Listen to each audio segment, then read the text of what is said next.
శ్రీ మద్దిలేటి లక్ష్మీనరసింహస్వామి ఆలయం గురించి తెలుసుకుందాము. ఆంధ్రప్రదేశ్లో ఎన్నో ప్రముఖ ప్రాచీన ఆలయాలు ఉన్నాయి. వందల ఏళ్ల చరిత్ర కలిగిన ఆలయాలు సందర్శించినప్పుడు ఏదో చెప్పలేని అనుభూతి కలుగుతుంది. కొన్ని ఆలయాలు ఆనాటి ప్రాచీన చిత్రకళను, ఇంజనీరింగ్ అద్భుతాలను కళ్ళకు కనపడుతుంది. బేతంచెర్ల మండలంలోని రంగాపురం గ్రామానికి 6 కిలోమీటర్ల దూరంలో శ్రీ మద్దిలేటి లక్ష్మీనరసింహస్వామి ఆలయము కొండ కోనలు చుట్టూ ప్రకృతి ప్రశాంత వాతావరణంలో ఆ దేవాలయం ఆహ్లాదకరంగా ఉంటుంది. పెద్ద సంఖ్యలో భక్తులు వచ్చి స్వామివారిని దర్శించుకుంటూ ఉంటారు. అన్ని ఆలయాల మాదిరిగానే ఈ నరసింహ క్షేత్రానికి ఓ ఆసక్తికరమైన చరిత్ర ఉంది. సామాన్యుల మాదిరిగానే దేవుడు కూడా భార్యపై అలుగుతాడు అనే సందేహము ఈ ఆలయ చరిత్ర వింటే మనకు తప్పకుండా అనుభూతి కలుగుతుంది. నంద్యాల జిల్లాలోని బేతంచెర్ల మద్దిలేటి స్వామి యొక్క చరిత్ర ఎంతో గొప్పది. ఆలయ పూజారి శాస్త్రి తెలియజేశారు. లక్ష్మీనరసింహస్వామి కదిరి లక్ష్మీనరసింహస్వామిగా ఇక్కడ పిలువబడుతుంది. లక్ష్మీదేవి పాచికలు ఆడుతూ ఒకానొక సందర్భంగా లక్ష్మీదేవి ఆ పాచికల ఆటలో గెలుపొందడంతో అక్కడ స్వామివారిని అవహేళనగా మాట్లాడడంతో స్వామివారు ఎర్రమల నల్లమల కొండలకు రావడం జరుగుతుంది. వచ్చిన తర్వాత లక్ష్మీనరసింహస్వామికి అత్యంత ముఖ్య మిత్రుడు యాగంటి ఈశ్వరుడు. యాగంటి ఈశ్వరయ్య దగ్గరికి లక్ష్మీనరసింహస్వామి కోపంతో వస్తున్నట్టు వంటి సందర్భంలో యాగంటి ఈశ్వరుడు చూసి, మా మిత్రుడు ఇంత కోపంతో ఎందుకు వస్తున్నాడని భార్యాభర్తలు ఇద్దరు ఇంటి నుంచి బయటికి వచ్చి మద్దిలేటి లక్ష్మీనరసింహస్వామి కోపాన్ని తగ్గించి కాళ్ళు కడుక్కోమని స్వామివారికి నీరు ఇచ్చి శాంతపరచడం జరిగింది. ఎందుకు స్వామి ఇంత కోపంగా వచ్చారు, మీ సమస్య ఏమిటని లక్ష్మీనరసింహస్వామిని యాగంటి ఈశ్వరుడు అడిగి తెలుసుకున్నారు. నా భార్యతో చిన్న విషయంలో గొడవపడి నేను ఇక్కడికి వచ్చినాను. నేను ఎర్రమల కొండల్లో ఉందామని అనుకుంటున్నానని లక్ష్మీనరసింహస్వామి తెలియజేశారు. యాగంటి ఈశ్వరుడు పార్వతీదేవి ఇద్దరు కలిసి వచ్చి ఎర్రమల కొండల్లో స్వామివారికి స్థలం కేటాయించి ఇక్కడ ప్రజలందరికీ దర్శనం ఇవ్వడం జరుగుతుంది. ఇలా యాగంటి ఈశ్వరుడి కోరిక మేరకే ఉమామహేశ్వర స్వామి వారు మద్దిలేరు కాలువ పక్కన ఉన్న ఆలయ ప్రదేశంలోకి వచ్చారు అని పూజారి గారు తెలిపారు. ఇంకొక కథనం కూడా చెప్తారు. మద్దిలేరు కాలువ నుంచి 3 కిలోమీటర్ దూరంలో ఉన్న మోక్షపట్టణంకు కన్నప్ప దొర వారు పాలిస్తుంటారు. కన్నప్ప దొర ప్రతి శనివారం అడవికి వెళ్ళేవారు. అలా అడవిలో వెళుతున్నప్పుడు అతనికి ఒక ఉడుము ప్రకాశిస్తూ కనిపిస్తుంది. అప్పుడు కన్నప్ప దొర ఆ ఉడుమును పట్టుకోవాలని తన సైనికులను ఆదేశించారు. ఆ సైనికులు అనేక మార్గాల్లో పట్టుకోవడానికి ప్రయత్నించినా ఆ ప్రయత్నం విఫలమవుతుంది. చివరికి ఆ ఉడుము కోమలి అని పిలువబడే పుట్టలోకి ప్రవేశిస్తుంది. అప్పుడు ఆ సైనికులు పుట్టను త్రవ్విస్తారు, కానీ ఉడుము కనబడదు.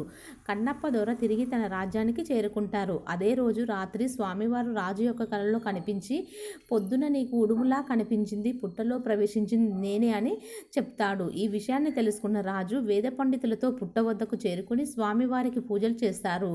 రాజువారి పూజలతో సంతోషించిన స్వామివారు 10 సంవత్సరాల బాలుడు రూపంలో పుట్ట నుండి బయటికి వస్తారు.